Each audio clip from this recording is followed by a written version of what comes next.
Welcome to Divcasts from University of Chicago Divinity School. For more of our podcasts and information about our terms of use, please see our website, divinity.uchicago.edu/podcasts.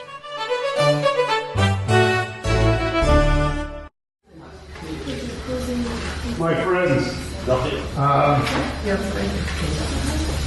we are about to commence the final part of our day, and that will begin in just a couple moments.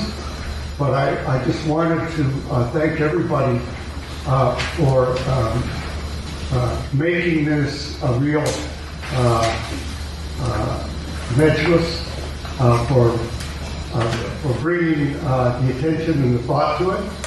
This has been an extraordinary day. I'm very happy that we'll have these discussions recorded, and we'll be able to put the text of the original readings and of the Arabic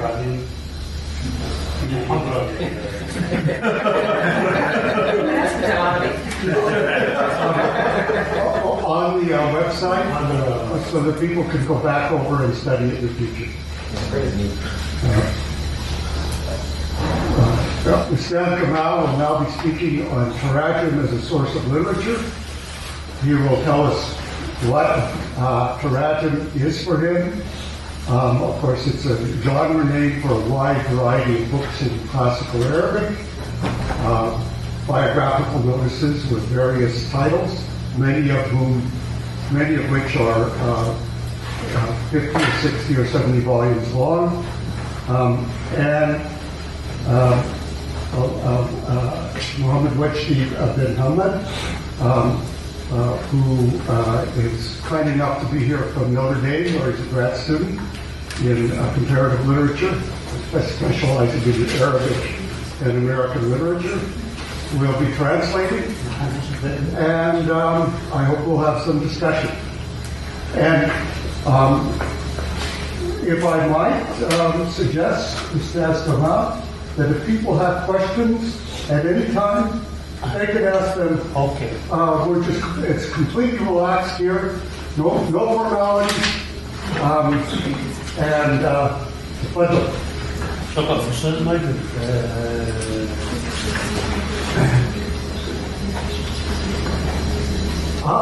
Okay. You're going to present a different talk than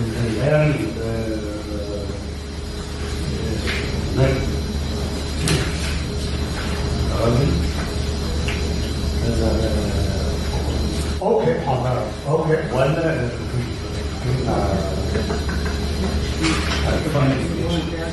And this? No, that's confusing. خطاب. This is a خطاب. الخطاب في النهاية. المحاضرة أنا سأقولها بالشرح. Okay. هي أنت ستذكر الجامعة. Okay. We're deciding on which parts of the talk to give when.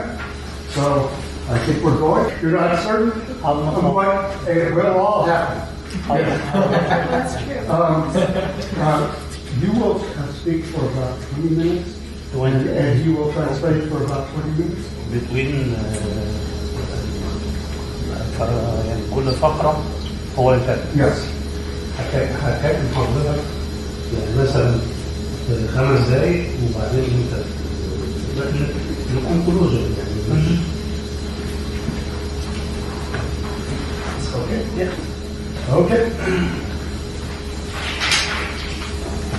مرة أخرى السلام عليكم. وعليكم السلام.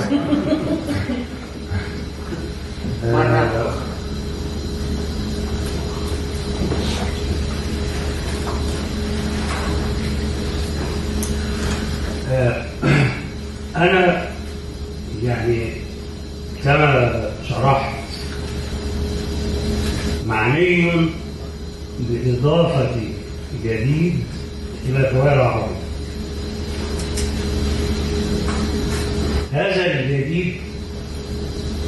لن يأتي من فراغ.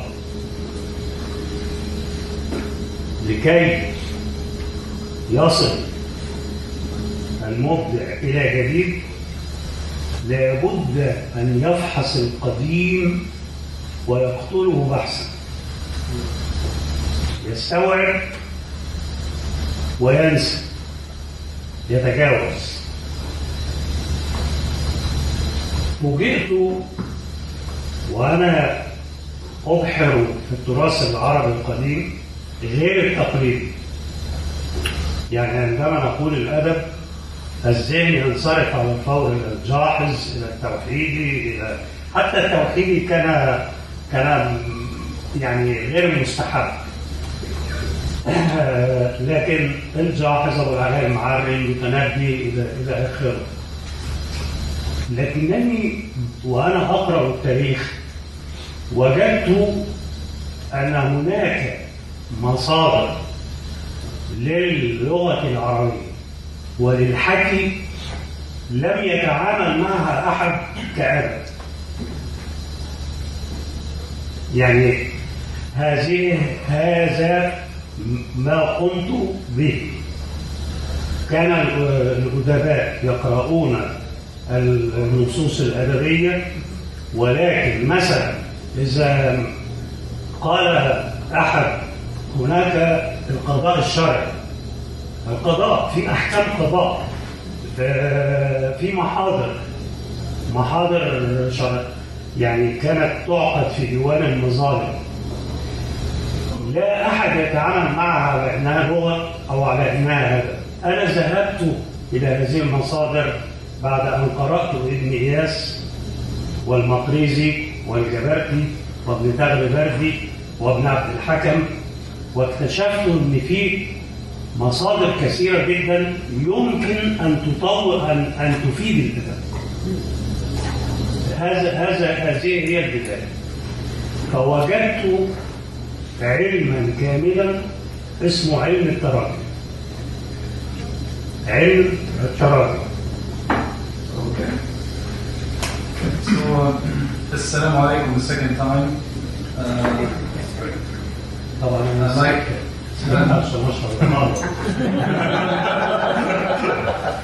Like I explained before, I'm interested in adding the new to the Arabic novel, and this new that I'm seeking does not come from nothingness. We have to go back to the tradition to study it, contain it in order to overcome it. I was interested in the literary heritage that is not recognized as part of the canon. I found sources for new narrative techniques that were unattended before and marginalized by the mainstream writers. For instance, like judicial reports, no one deals with historical judicial reports as sources of literature. I read from Maqrizi, for Ibn Hakam, and excavated these narrative techniques in order to bring the new. الأديب العربي عموما لا يتحدث عن نفسه كثيرا، وحتى المؤرخون الكبار، يعني ابن إياس مثلا كتب حوالي 4000 صفحة، المعلومات الخاصة به هو نصف صفحة. وفيه ولدت، كان مولدي في يوم كذا، وفيه وفي هذه السنة قمت بالحج، وكان الحج عسرا لأنه كان في وباء في هذه الفترة، وعدت سالما والحمد لله. هذا كل ما نعرفه عنه. وإنه كان لي أخ مصارع اسمه قرة خماس المصارع، ولكن لا يوجد شيء، لا يتحدث كثيرا عن نفسه. أنا وجدت في علم التراجم شيئا كنت أفتقده، الوصف. هذا في وصف غير تقليدي. يعني في الروايات نقرأ مثلا ودخل مستر جون يرتدي قميصا أزرق وبدلة زرقاء، وكان يميل بجانبه هكذا، ثم جلس على المقعد وطلب قهوة وقطعة من الكيك. يعني الوصف يتكرر، الوصف الملامح يتكرر، يعني في نمط في موجود في الرواية سواء كانت أجنبية أو عربية للوصف. أنا كنت أفكر في طريقة جديدة للوصف، يعني مختلفة. فعندما بدأت أقرأ التراجم وجدت ما أريد. كيف؟ مثلا إذا أراد المؤرخ أن يترجم لشخص فيقول وولد في سنة كذا وتلقى العلم عن فلان وفلان وكان ودودا كثير العلم يقوم بأهله ويكثر من السفر، ولكنه استقر في آخر حياته ومات. يعني في تركيز شديد جدا في الوصف، وفي التقاط للسمة الرئيسية، وأحيانا يذكر حدث رئيسي في حياة الشخص. يعني على سبيل المثال يوجد كتاب اسمه طبقات الصوفية للشيخ ابن الملقن، هذا مصر، ابن الملقن، فيذكر أنه كان في شخص صوفي يكثر من القراءة وقد أنفق كل مال أتى إليه على شراء الكتب، ويوصي بالكتب من الشرق والغرب، ويأتي إليه الوراقون به. وفي يوم من الأيام شاب حريق التهم المكتبة، فخرج إلى الطرقات عاريا يكلم نفسه، وظل هكذا إلى أن مات. أنا أفهم هذه الحاجة. رجل فقد مكتبته، يعني فقد نفسه. لأن أنا عندي مكتبة لا أستطيع أتخيل، لا قدر الله. يعني هذا موجود في ابن الملقن 3 سطور، لكن أنا ككاتب روائي أتوقف أمامها. كيف عاش بعد المكتبة؟ كيف تحدث إلى الناس؟ كيف تذكرها؟ لماذا فقد عقله؟ هذا الموضوع ما لم يكتب في الترجمة. إذن أنا وجدت نفسي أمام طريقة مختلفة في الكتاب، في الوصف، في التعبير.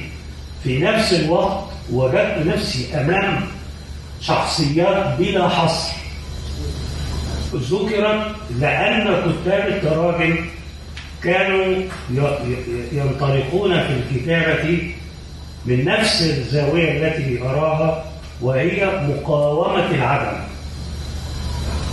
كل هؤلاء الذين كتب عنهم ماتوا، لكن ذكروا في هذه الكتب فبقيوا بشكل ما، فسعوا بشكل ما. بدأت أدرس كتب التراجم. طبعا الشعر العربي القديم قبل الإسلام كان يحوي ترجمة. يعني إذا قرأنا معلقة امرؤ القيس هو يحكي ما جرى له، هذه ترجمة. لكن الترجمة الشعرية مقيدة بالوزن ومقيدة بالقافية، لا تترك فرصة للتفاصيل. هو يركز على الجانب الشعري في الحياة أو في الموقف. ثم جاءت السيرة النبوية، فبدأ الاهتمام بعلم التراجم. السيرة النبوية كتبت بواسطة ابن إسحاق، كتب بالسيرة الحجرية، لكن جرى اهتمام بها وبسيرة الصحابة. فمن أقدم الكتب في علم التراجم طبقات ابن سعد. هذا من أحد المصادر المهمة في التاريخ الإسلامي. وعندما بدأ المؤرخون مع نشوء الدولة الإسلامية يؤرخون للأحداث، فبدأ يعني ذكر الأحداث ومعها ذكر الأشخاص. يعني كان في نهاية كل سنة ابن كثير أو ابن إياس أو ابن تغربردي يقول وفي هذا العام توفي فلان الفلاني، وهو يتحدث عن فلان يذكر بعضا من مآثره. يعني مثلا يقول وكان بخيلا ممسكا غشيما مع الناس. هو يقول ذلك فقط، لكن هذا يفتح لي أنا شخصيا بخيالي باب البحث عن هذا الرجل. مثلا يقول وكان محبا للشنكلة، محبا للشنكلة. ما هي الشنكلة؟ المؤامرة. يتآمر. هذا موضوع بدأت يعني أهتم بهذا الفرع. إذن في تراجم بالسنة طبقا للزمن، منها مثلا الضوء اللامع في أعياد القرن التاسع لشمس الدين السخاوي، في ذكر للسلاطين. لكن هذا الكتاب وبعض الكتب الأخرى التي كان المؤلفون لها من الطبقة الأقل أو يعيشون في المجتمع العادي، رسموا لنا صورة للمجتمع المصري أو المجتمع البغدادي أو الدمشقي فيها من التفاصيل ما لا نجده في أي مصادر أخرى. يعني مثلا كتاب الذهبي عن تاريخ بغداد حوالي 40 مجلد، في أحداث وفي شخصيات تراجم. تاريخ دمشق لابن عساكر، أحداث وشخصيات، إلى أن ظهر علم التراجم بمفرده. فكان أول كتاب وفيات الأعيان لابن خلكان في القرن الثالث الهجري، وهو كتاب جميل من ناحية يعني أنا أحيانا أقرأه كأني أقرأ رواية، لأنه مليء بالحكايات ومليء بالقصص، وبالإضافة إلى ذلك هو مرجع مهم في الشعر وفي النثر، لأنه معظم دواوين الشعراء التي طبعت استخرجت من هذه الكتب. كتب ابن خلكان وفيات الأعيان، ثم جاء بعده ابن شاكر الكتبي فكتب فوات الوفيات في وفيات الأعيان، بعده فوات الوفيات، أي الكتب الشخصيات التي لم يكتب عنها ابن خلكان فكتب عنها ابن شاكر الكتبي. ثم جاء بعده الأمير ابن أيبك الصبدي، وهو أمير مملوكي له كتاب مهم الألمان يطبعونه منذ 60 عاما ولم ينتهوا منه حتى الآن، اسمه الوافي بالوفيات، يطبع في مصر لحساب الألمان. ثم ابن تغربردي، الأمير ابن تغربردي مؤرخ مصر، وهو له كتاب في التاريخ مشهور الملوك الزاهرة في نجوم في ملوك مصر والقاهرة، النجوم الزاهرة في ملوك مصر والقاهرة، كتاب تاريخ في 16 مجلد. لكن له كتاب مهم آخر اسمه المنهل الصافي والمستوفي بعد الوفي. الوفي التعمير بتاع ابن أيبك الصفي. يعني شوف السلسلة ماشية ازاي. وفيات الأعيان، فوات الوفيات، الوافق الوفيات، المنهج الصافي والمستوفي بعد الوفي. الأمير ابن تغلبردي كان أميرا في البلاط، يعني كان من رجال السلطة. فنجد أنه الكتاب نجوم الزاهرة يتحدث عن السلاطين، هو مصدر موثوق به جدا في أخبار الدولة المملوكية. وبدءا من الجزء الثالث عشر ابن تغلبردي يتكلم عن حوادث شارك فيها هو نفسه. في إحدى المرات كان في سلطان اسمه بالباقي مجنون. هذا السلطان كان يعني مختل العقل، وابن تغلبردي شارك في خلعه، فيكتب صفحات فيها إحساس شخصي. يعني يقول مثلا: ونظرت إلى الأمير تطر فوجدته مرتعشا خائفا. هذا نادر في الكتابة. هذه المصادر تتعامل مع التراجم طبقا للزمن. في ابن إياس مثلا في كل سنة ينهي السنة يقول: وفيه خرجت السنة على خير وتوفي فيها فلان وفلان وفلان، ويذكر عن كل شخص سطرين وحكمه هو، وكان عاقلا متمرسا يعدل ما بين الناس، وكان بخيلا شنيعا وله في ذلك أحوال وأحوال. يعني الوصف غير الأوصاف التقليدية. هذا ما اهتممت به، بالإضافة إلى أنه بعض الشخصيات يمكن تصلح موضوعات روايات. يعني في شخصيات وفي حوادث في التاريخ المصري قد تدخل في رواية أو قد تصبح رواية. يعني على سبيل المثال، في يوم من الأيام العبيد في مصر خرجوا إلى بر الجيزة وأنشأوا دولة موازية. قرروا أن يكون لهم سلطان ووزير وديودار ويعني وأنشأوا دولة، وابن إياس يذكر ذلك. وقام السلطان بتجريدة فلم يستطع أن يتغلب عليهم في البداية، ثم استطاع أن يتغلب عليهم فيما بعد. هذه مراجع تتعلق بالزمن، لكن جاء كتاب آخرين وبدأوا يكتبون تراجم عن أصحاب المهن.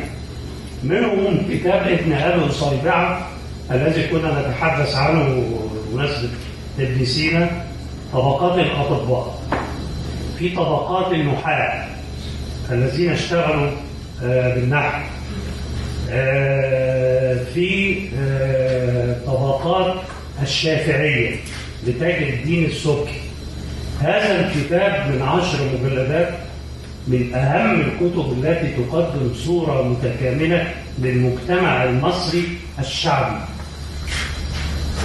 تاج الدين السبكي، طبقات الشافعيات. يعني عندما ينظر أحد القراء إلى طبقات الشافعية سيظن أنه كتاب في المذهب الشافعي.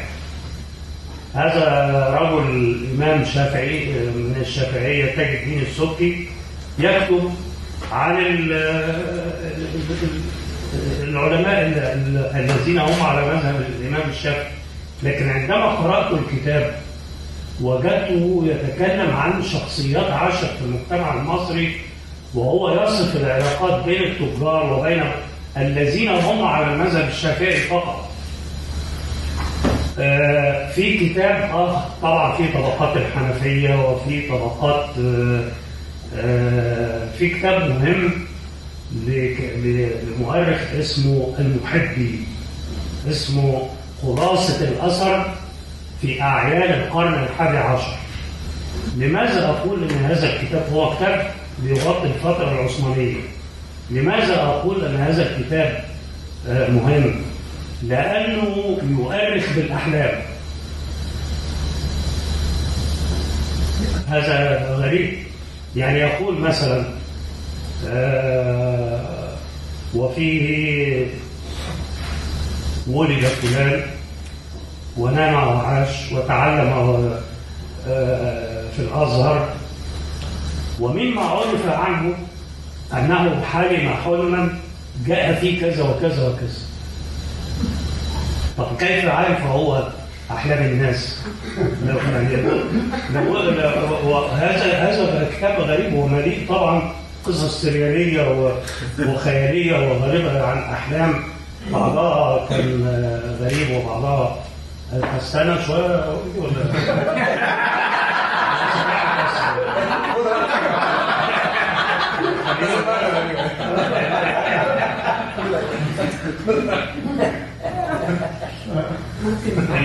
المهم يعني الجبابتي نفسه كتابه اسمه عجائب الآثار في التراجم والأخبار.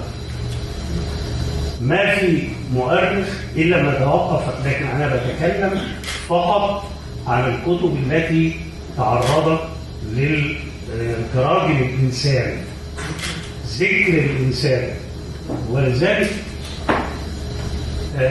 يعني أنا بعتبر هذا من أهم مصادر القص العربي في وجهة نظري. وحتى نيجي لبعض الكتب التراجم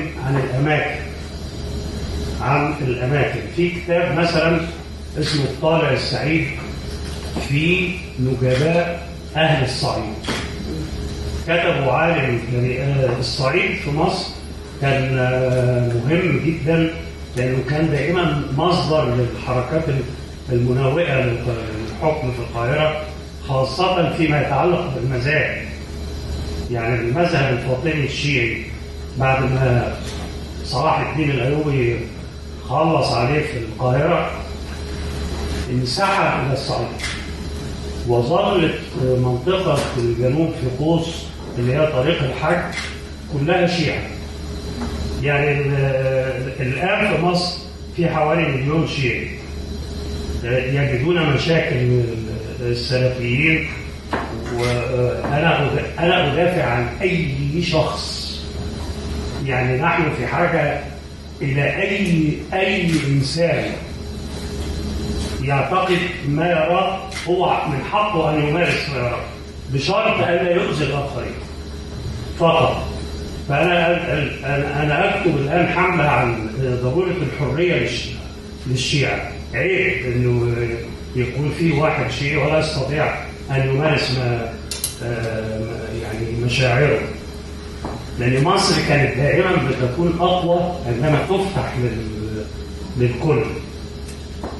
المهم في هذه التراجم اللي هي خاصة بالأماكن والبقاع، ثم نأتي إلى تراجم الصوفية. هذا الفرع بمفرده من أجمل الكتب. أنا قرأت طبعا كتب الصوفية بلا حصر، ولكن من الكتب التي تساعد على فهم الشخصية الوطنية نبدأ بمصر كتاب لواقح الأنوار في ذكر الصوفية الأبرار للشيخ عبد الوهاب الشعراني.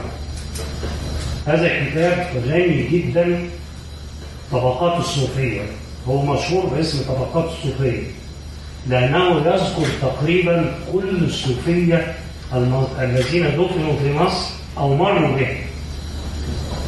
فهذا مرجع مهم. في كتاب آخر للشعراني من الكتب الغريبة في الأدب العربي اسمه المنن والأخلاق. المنن منن لطائف المنن والأخلاق. إيه هي المنن؟ هو الكتاب كله مكتوب كم منن؟ ومن منن الله عليه أنني لم أسر ولم أمد يدي إلى الحرام، وقد حدث في يوم من الأيام أن أتى لي شخص بمبلغ من المال لكي أصيغ له وثيقة ضد فلان، فأبيت وطردته شرطا. ثم يتناول ثم يقول: ومن منن الله علي أنني لم أسافر مع جماعة في قصد لا يتفق مع مصلحة الناس، ومن منن الله علي أنني لم أنافق. ثم يذكر واقعة معينة إلى أن يصل إلى حياته الجنسية، يعني يتحدث عنها بحرية وبجرأة. فيقول مثلا أنه بعد أن تزوج بأم محمد هو لم يتزوج غيرها، وكان إذا مرض يمرض لمرضها. يقول: ومن منن الله علي إن أم محمد إذا مرضت أمرض لمرضها. لكن هو بعد أن تزوجها ظلت، يعني يقول: قضيت حوالي 3 شهور لا أقربها وهي بكر، إلى أن رأى في المنام سيدي أحمد البدوي الفاسي. بالمناسبة كل الأخطاب الكبار في مصر مغاربة، وفي المغرب يقولون: أنتم مش مهتمين بينا، أنتم لا تنتبهون إلينا. أقول لهم: أنتم تحكمون. كل المغاربة كل أخطاب مصر الكبار جاءوا من المغرب. لماذا؟ لأنه شرط القداسة أن يكون القديس قادما من بعيد. قادما من بعيد. سيدي أحمد البدوي الفاسي، سيدي عبد الرحيم القناعي السبتي. نعم. سيدي البدوي بتاعت سيدي أحمد البدوي في طنطا، لكن سيدي أحمد البدوي أنا عندما درست خريطة القديسين المسلمين والمسيحيين نفس خريطة الآلهة الفراعنة في أماكن، يعني كان في أوزير لمصر كلها، ثم الوجه القبلي له إله رمز، أنا لا أقول إله، الوجه البحري، إلى أن نصل إلى أصغر قرية في مصر. إذا لم يوجد شيخ معروف سنجد سيدي الأربعين. سيدي الأربعين موجود في كل منطقة في مصر. طيب ما هو سيدي الأربعين هذا؟ ما هو لازم يكون في بركة، لازم يكون في شيخ في بركة. من هو سيدي الأربعين؟ سيدي الأربعين هو أحد أجزاء أوزيريس التي قسمت بواسطة أخوه إله الشر ست في العصر الفرعوني. المهم أريد أن أقول أنه كتب التراجم الصوفية تناولت المناطق، وأنا عندي مخطوطات لم تطبع بعد، منها كتاب عن الإقليم الذي ولدت فيه، يعني مستعد أصوره وأهديه للجامعة، اسمه تعطير الإرجاء بذكر صلحاء مدينة جدة. الإرجاء يعني الأرجاء، يعني الأماكن أو النواحي. هذه الكتب تعطي فكرة عن الشخصية الصوفية في مصر اللي هي عمق الروح للناس.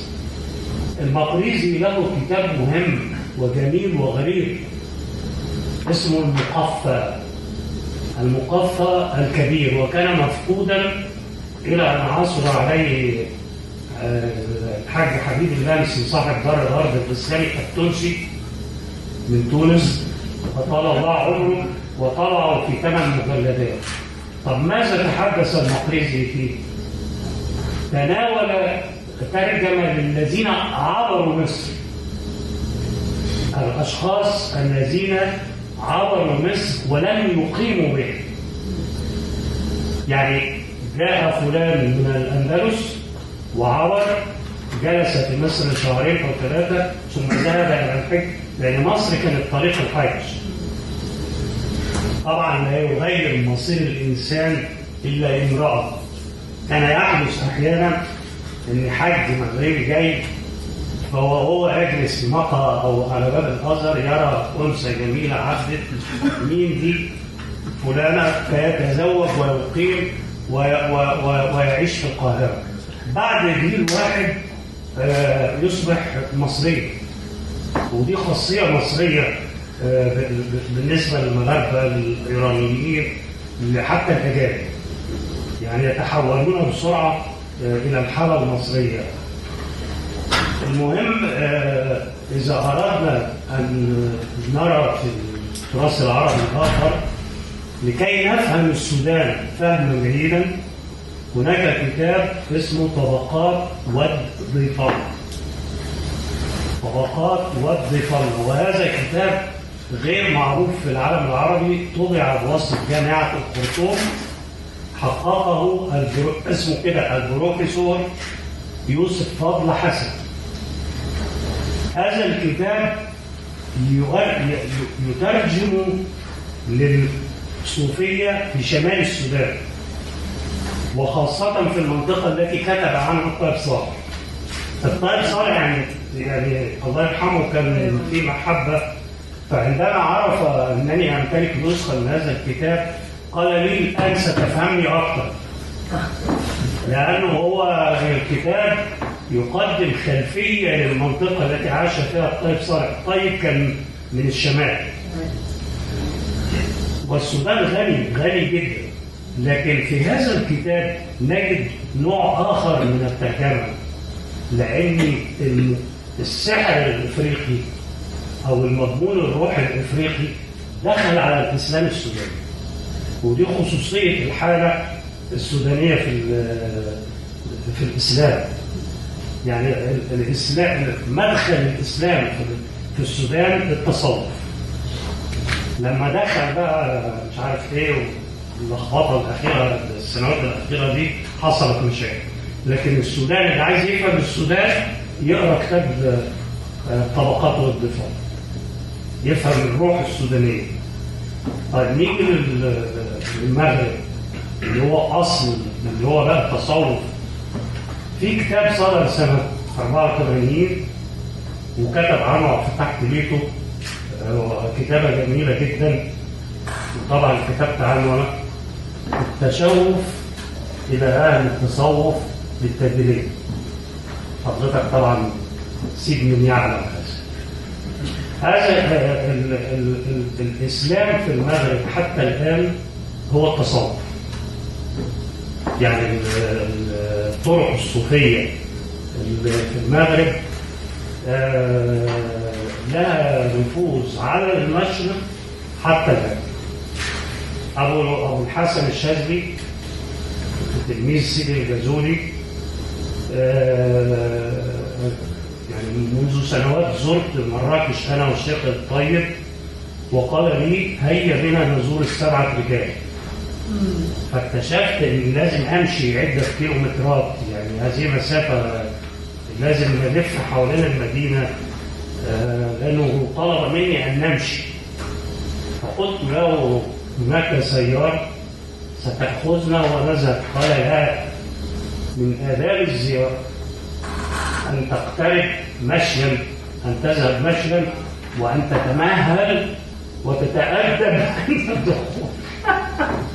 فطبعا يعني كنت في ذلك الوقت يعني متعبا، ولكن مشيت وراءه وزرنا ال7 رجال. اكتشفت ان لهم اتباع في مصر، ما من، لكن اكثر شيخ انا لزمته وجلست في مقامه ابو الحسن السبتي، ابو العباس السبتي. وابو العباس السبتي هو الذي جرى عنده لقاء مولانا الأكبر مع ابن رشد، لأن ابن رشد كان قبره مكان الشيخ السبتي. طبعا الصوفية لهم حكايات فيحكون أن سيدي أبو العباس السبتي جاء وقال ابن رشد قم من هنا، هذا مقام الرجال. فقام ابن رشد ونقل إلى أصله في الأندلس، ونام أبو العباس السبتي إلى الثاني. لكن هناك حضرة جميلة جدا يوم الجمعة أسمع فيها التراث الأندلسي بس بدون موسيقى، بالموشحات من العمال والحرفيين والأهالي بتوع المنطقة. التصوف في المغرب جزء أساسي من الحياة اليومية تماما مثل سيدنا الحسين. سيدنا الحسين من أراد أن يرى الوجه الحقيقي لمصر يوم الجمعة يجب بتقام الحضرة، وفي الحضرة يعني تجري أذكار وأشعار وإلى آخره. إذن أدب التراجم يكشف عن جانب غير معروف وغير مطروق وما زال يحتمل البحث والتقصي. بالنسبة لي كانت طريقة الوصف فريدة وغريبة، وقد استفدت منها جدا في رواية اسمها حكايات المؤسسة، وفي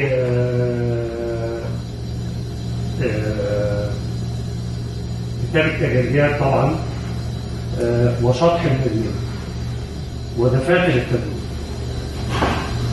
أصبحت لا أعترف بطريقة الوصف الموجودة في الروايات التقليدية أو الروايات التاريخية. هناك طريقة أخرى أقرب، لأنه ممكن في سطرين يورد تاريخا لإنسان، يقول مثلا أنه في فلان كان رجلا صالحا وطلقت امرأة ففقد عقله وراح يبكي كالطفل، وكان لا يسكت إلا إذا أتت إليه ولاطفته وربطت على كتفه وانصرفت. أنا أتجنن يعني عندما أقرأ مثل ذلك فقط هكذا، لكن أبدأ لماذا طلقت ولماذا يبكي هذا وهو الناقص أهم من الكامل. يعني ما لا يذكر أكمله أنا. باختصار عالم فن الترجمة في الكتابة العربية فن يسري الأدب ولم يعرف على نطاق الواسع. هذا ما أعرف به دائما وأنبه إليه. الله يكون في حول.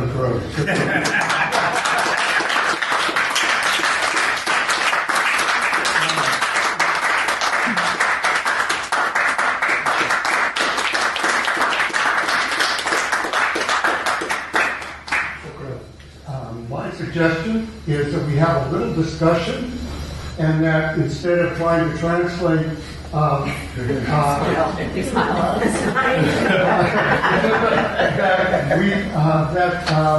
we might each put together a sentence or two of our own that struck us, so we could start with Wedgety, and we'll just go around and say what are one or two things from this that we came away with and put them together. I tried to summarize like the main idea, and I guess Ustad Jamel speaks to us about the importance of historiography and the historical documents as sources that nurture the search for the innovation of writing strategies, connecting again with the central idea that innovation does not mean rupture with the tradition, and the opposite, the tradition, the literary heritage is the source and the condition for innovation. So I guess I'll try to be like the basic. Thank you. I wrote like the translation of the beginning of this passage, which is that Ustad Jamil tells us that the Arabic writer usually does not like to indulge in autobiography, does not like to speak about himself.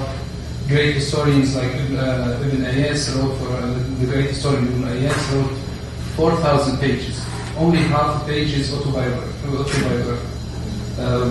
He mentions that he was born in this year. I went on pilgrimage in this particular year. The journey was difficult. That's it.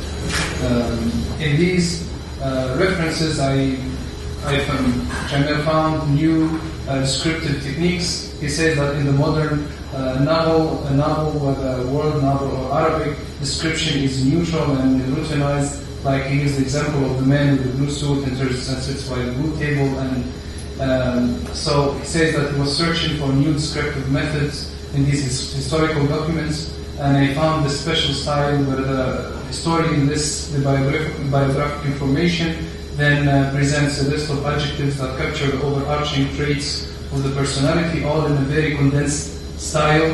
I found myself discovering new writing techniques. He mentions to us also that he found even historical writings that capture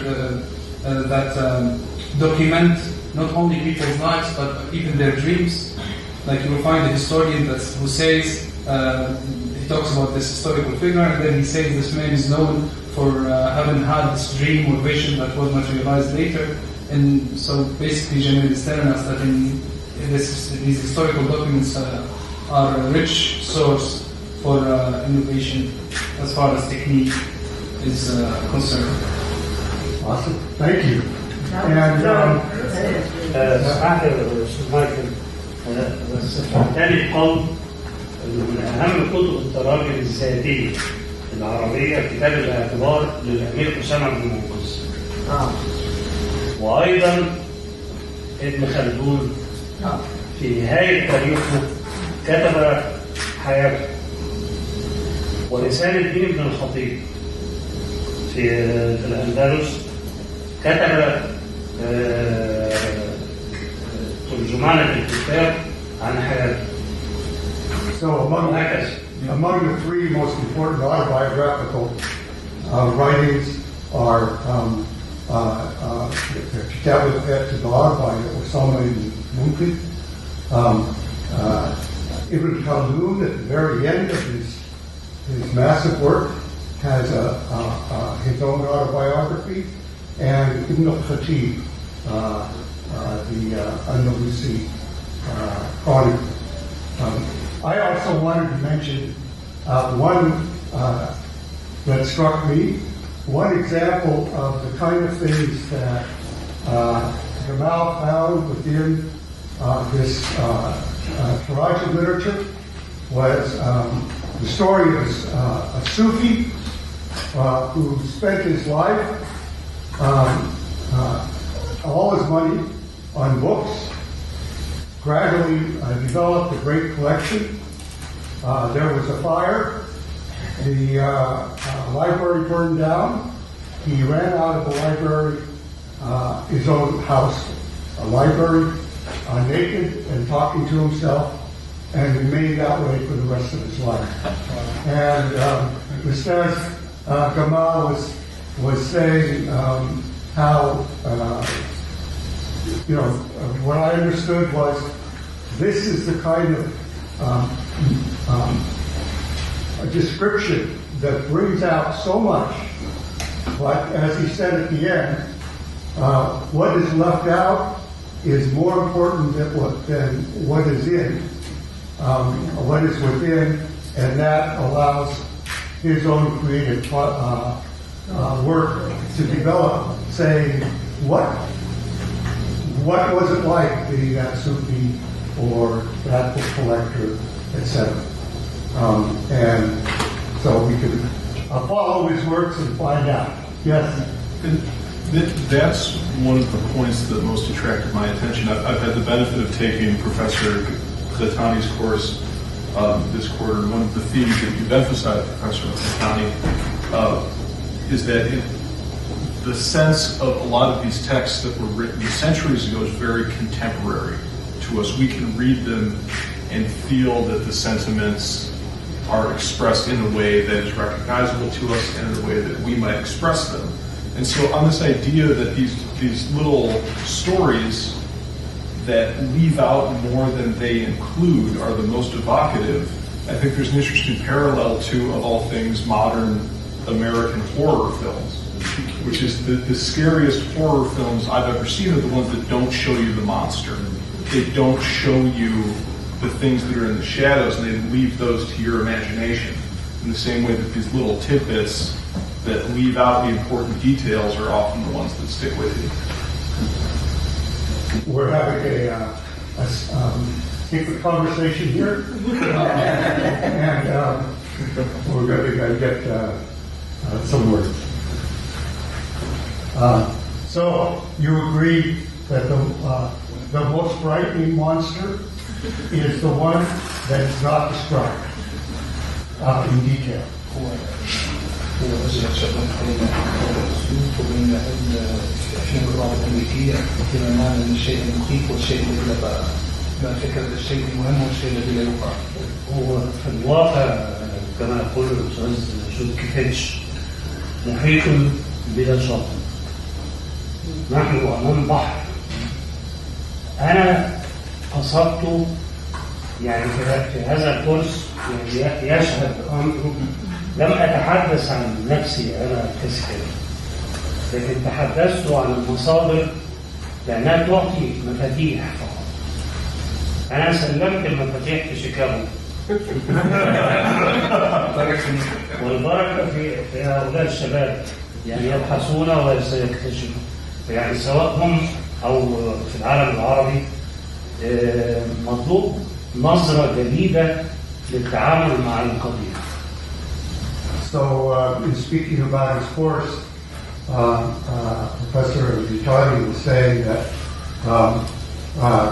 he quoted the name of a book by Choreographers, the French scholar of Sufism, Ocean Without Shore, and spoke about the readings in his class. I'm sure that the students can relate to the size and depth of those readings. Yeah. And also spoke about how he hopes that he's participated in some way in urging that an understanding that the new can only be discovered and created through a deep contact with the old. And yes. I have a quick comment and then a question, if I can formulate the question. The comment is that I would add to these sources, sort of stuff, Ibn Hazm, but mutafarrid. That he has, he comments about himself with ease, but it's when he's talking, he's illustrating some general principle. And then he'll say, well, I had this experience and I did that. So it's not that he's setting out to talk about himself, but you can put the materials together when you read him.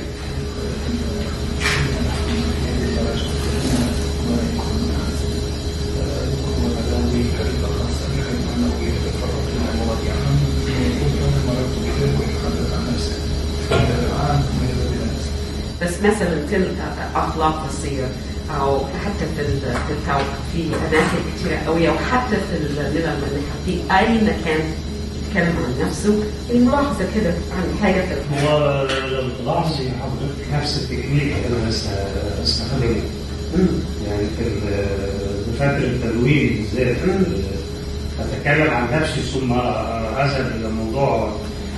لكن بالنسبة لابن حزم بالذات لو لم يكتب إلا ضوء الحمامة لكفى. أنا الآن لا أستطيع أن أعبد ضوء الحمامة. يعني ابن حزم كتب كتابا صالح لكل العصور. كان عنده من الجرأة وصف الحب وهذا إمام. هذا إمام. وبالمناسبة ابن حزم إمام ظاهري يعني معترف به في السعودية. هو من الأئمة اللي كتبهم موجودة في السعودية يعني. في الفقه لكن عندما كتب عن الحكم كتابه يعني هو طبع الكتاب ولو أيضا الأخلاق والسير مراتب العلوم كمان في ملاحظات شخصية كده كثيرة وإبن عربي. يعني نحن نتحدث عن السيرة الذاتية، الفتوحات المكية كله سيرة ذاتية ومجاهدات وكشوفات، لكن الجزء الخاص بحياة ابن عربي متوزع على الكتاب. Yes. متوزع على الكتاب. This I wanted to ask also. What's found in the medieval sources is very short, usually, as you said, just the most important things. He lived. He was miserly. He did this. And you were saying the most important part is what's left out.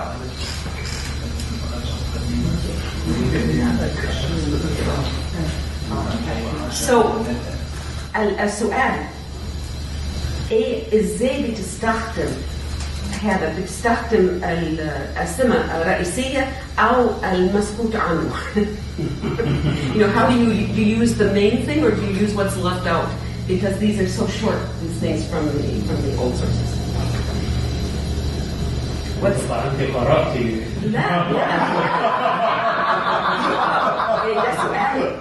ده سؤال.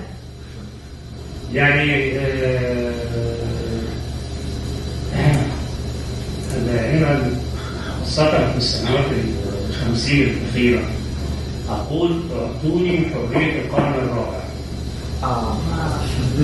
لو يعني أنا وأي أديب عربي ليس فقط المطلعين على التراث يفتقر إلى الحرية التي كان عليها الجاحظ. لن أتكلم عن أبو حيان أو أبو العلاء، لكن ماذا عن الجاحظ الذي نجد في رسائله جميع الموضوعات ولا أريد أن أذكر العناوين، يعني في ناس محترمة موجودة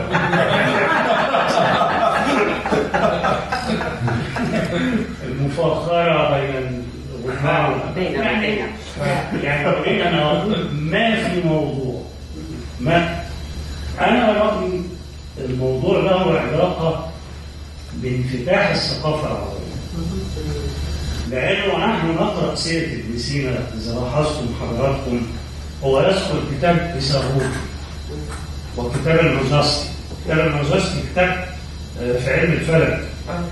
هذا تراث يوناني، وطبعا التراث اليوناني مأخوذ من التراث الفرعوني.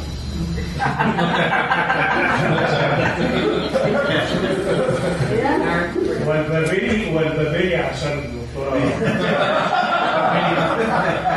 لا يعني أريد أن أقول أنه في القرن الرابع الهجري لما المأمون عمل دار الحكمة وحصل حركة الترجمة الواسعة في بغداد والفاطميون قاموا بنفس الشيء في القاهرة، كانت النتيجة ابن سينا وأبو بكر الخوارزمي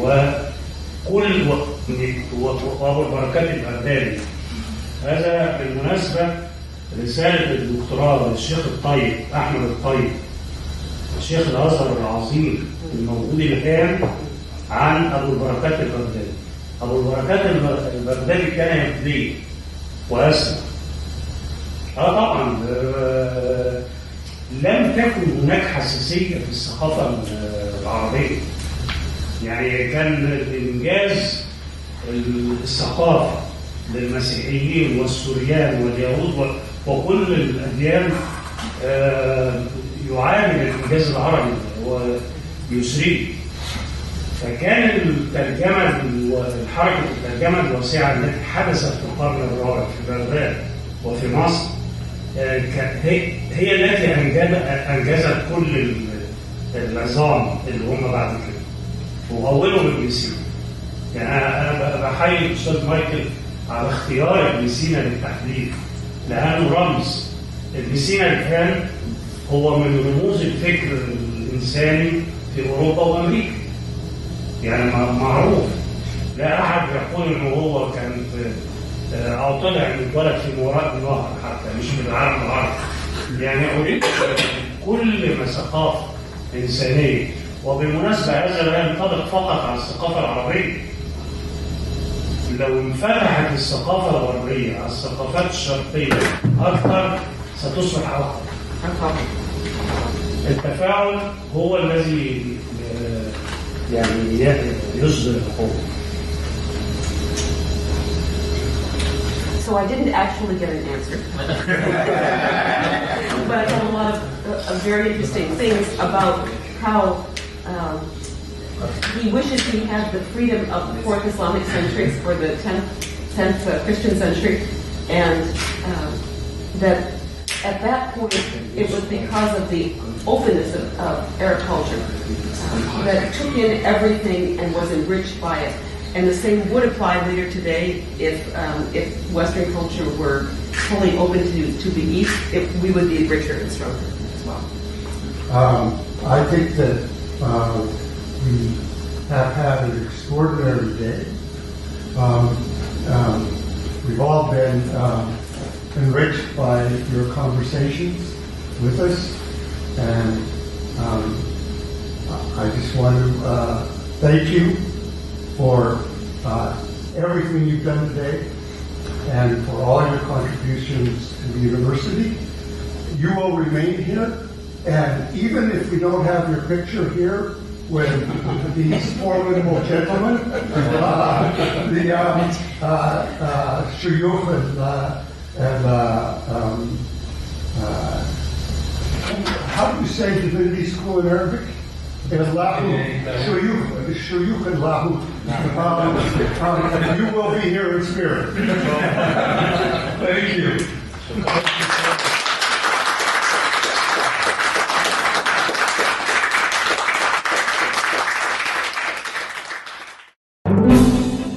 We thank you for listening to or viewing our podcast.